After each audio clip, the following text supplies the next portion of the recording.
Hello everyone, welcome to my channel. আজকের ভিডিওতে আমি তোমাদেরকে বলবো একটি হ্যাক, যার ফলে কিন্তু তোমরা খুব সুন্দর আইলাইনার ক্রিয়েট করতে পারবে। তো চলো শুরু করি ভিডিওটা। তার আগে তোমরা যদি চ্যানেলটাকে সাবস্ক্রাইব না করে থাকো তাহলে অবশ্যই কিন্তু চ্যানেলটাকে সাবস্ক্রাইব করে দাও, আর পাশে থাকা বেল আইকনটাকে চেপে দাও, আর অবশ্যই লাইক করে দিও, শেয়ার করে দিও, কমেন্ট করো তোমার কেমন লাগলো এই ভিডিওটা। তো চলো ভিডিওটা শুরু করি। আজকের এই হ্যাকটি ফলো করে তোমরা অনেক সহজেই উইং আইলাইনার ক্রিয়েট করতে পারবে।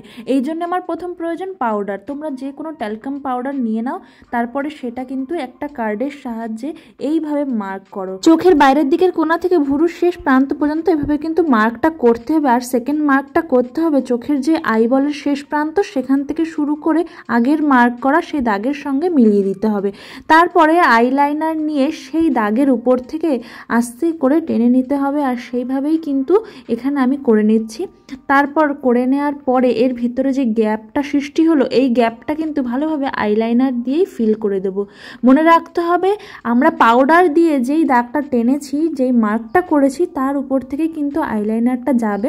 আমি এখানে চেষ্টা করছি সেইভাবেই করার। আর তারপরে কিন্তু আমি চোখের যেই আইল্যাশ রয়েছে, চোখের পলকগুলোর উপর থেকে, ঠিক পলকের গায়ের থেকে সামনের থেকে পিছন দিকে আস্তে আস্তে আস্তে আস্তে করে কিন্তু এখানে টেনে নিচ্ছি আইলাইনার। দেখতেই পাচ্ছ কত সুন্দর প্রিসাইজ একটা উইং ক্রিয়েট হয়েছে এখানে। ভীষণই সহজ একটা ট্রিক বা হ্যাক বলতে পারো। এটার মাধ্যমে কিন্তু খুব সহজেই কিন্তু খুব সুন্দরভাবে উইং আইলাইনার ক্রিয়েট করতে পারবে। বিশেষ করে যারা বিগিনার্স রয়েছে তাদের জন্য কিন্তু এটা খুবই হেল্পফুল। আইলাইনারটা লাগানোর পরে 1-2 মিনিট ওয়েট করো, তারপর এটা শুকিয়ে গেলে কিন্তু একটা ব্রাশের সাহায্যে এক্সেস পাউডারটা কিন্তু ডাস্ট অফ করে নাও। ভিডিওটা যদি হেল্পফুল মনে হয় তাহলে অবশ্যই কিন্তু একটা লাইক করে দিও, আর চ্যানেলটাকে সাবস্ক্রাইব করে দিও।